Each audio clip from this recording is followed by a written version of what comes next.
Thi masisukume sakhe iTheku lolu hlelo ulethulela ngezilokotho ezinhle umkhandlu weTheku esithi masisukume sakhe iTheku sikhulume noKhansela Nkosenhle wakaMadlala sihlalo kwe governance and human capital kuona umkhandlu weTheku siyakubingelela emsakazweni uKhosi FM Madlala. Akahla. Ngibingelela kuwena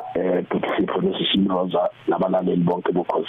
Suma nokuyibingelela kuleyo ndawo leyo siyajabula kakhulu ukuthi sixoxe nawe namhlanje ziningi kakhulu izinto ezisuke ithinta umkhandlu weTheku kuye kube intokozo njalo njengabangani bohlelo lwethu ivuka Africa Breakfast ukuthi uma kulwesibili nifike nizothula lokho kusuke kwenzeka okuthinta kakhulukazi thina njengezakhamizi zeTheku. Sibonile nanesimemezelo sokuvalwa kwamanzi okuphuthumayo kwi-Northern Aqueduct okuyipipe elikhulu eliphakela amanzi eThekwini. Ngabe kusho ukuthini lokhu na futhi iziphi izindawo ezizothinteka?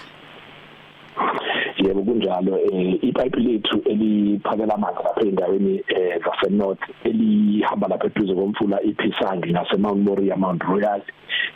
sithole ukuthi liyavuza ngakho ke leli pipe liphakela ama reservoirs amadamu amabili ekuyileli ekuthiwa Phoenix 1 no Phoenix 6 la madamu kaphakela indawo eziningi engizozibala nje njengamanje sithatha isinqumo ke sokuthi silivale leli sivala amanzi ukuze sikwazi ukuthi silungisele lokuvusa ngendlela esheshayo umsebenzi ke wokuvala lamanzi nokuvala leli pipe uyaqhubeka siyimisele ngokuthi sisebenze ubusuku bonke ukuze kusasa ngomhla ka-15 sikwazi ukuthi sibe isimo sesibuyele kwesejwayelekile indawo ke ezithintekayo kakhulu ngenxa indawo efana no-Avoca, Phoenix, Mount Moriah, Mount Royal, kwaMashu, iNtuzuma, iNanda, uLizinyathi, eTafuleni, ama-Oti, Mawutan, kanjalo between Durban North. Okusho ukuthi indawana eyiningana siyaphulisa kakhulu ukuzakhamuzi zakulezo indawo sizozenza inhlelo zokuthi ke bazama ukuthi bawathole amanzi ngokwesikhashana lesikhathi sisalungisa leli pipe. Hlokohloko ngenyanga kaAugust onyaka enodlula umkhandlu wathatha isinqumo sokuba nohlelo lokucishwa kwezikweletu kulemizi ke otholta abanikazi bayo sebadlule emhlabeni. Ngabe lisaqhubeka indlolu hlelo? Lolu hlelo lethu luhamba kahle kakhulu futhi lusaqhubeka siyabaqhubuzela abalaleli bethu ukuthi basondele ukuze bakwazi ukuthi basizakale ukuze ukwazi ukuthi ube ingxenye yalolu hlelo kumele kube ukuthi uhlala endlini umnikazi wayo osashona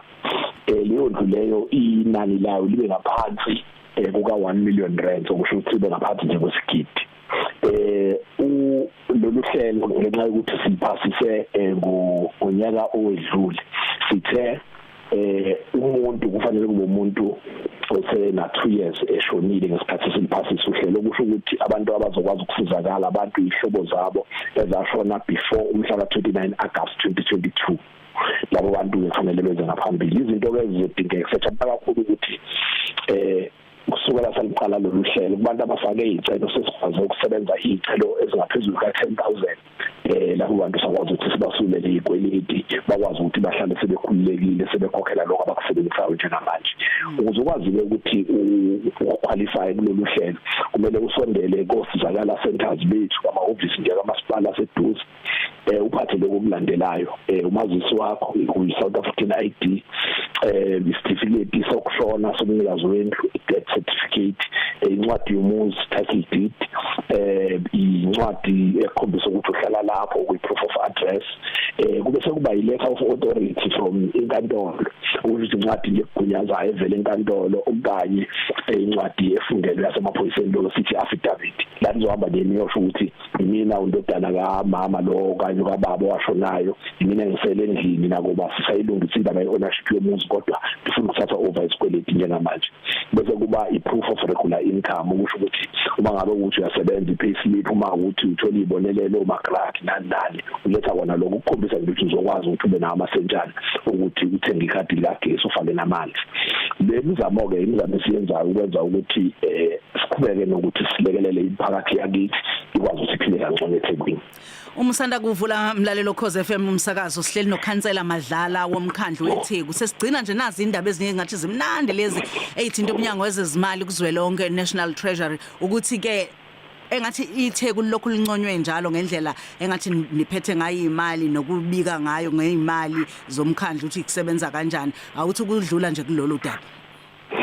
siyabonga kakhulu cha emhlanganweni besinawo ezinsukwini nje ezimbalwa ezedlule National Treasury wenze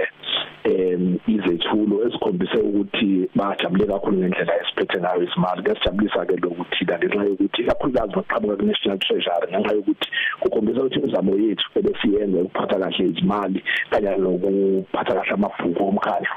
isiqalile ukuthela izithelo ngokwembiko abawethulile bathe basincome kule mkhakha elandelayo ukuthi esikhathi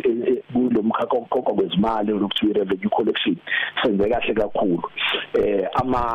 izitandadi zabo ke ziye zithi uma ngabe uzosebenzisa imali uqoqa imali akukho imali encane nje uzosala kwenzela ukuthi kuba khona ikhathi kaxakeka ukwazi ukuthi uphile basincome kakhulu ngokuthi i-income yethu exceed expenditure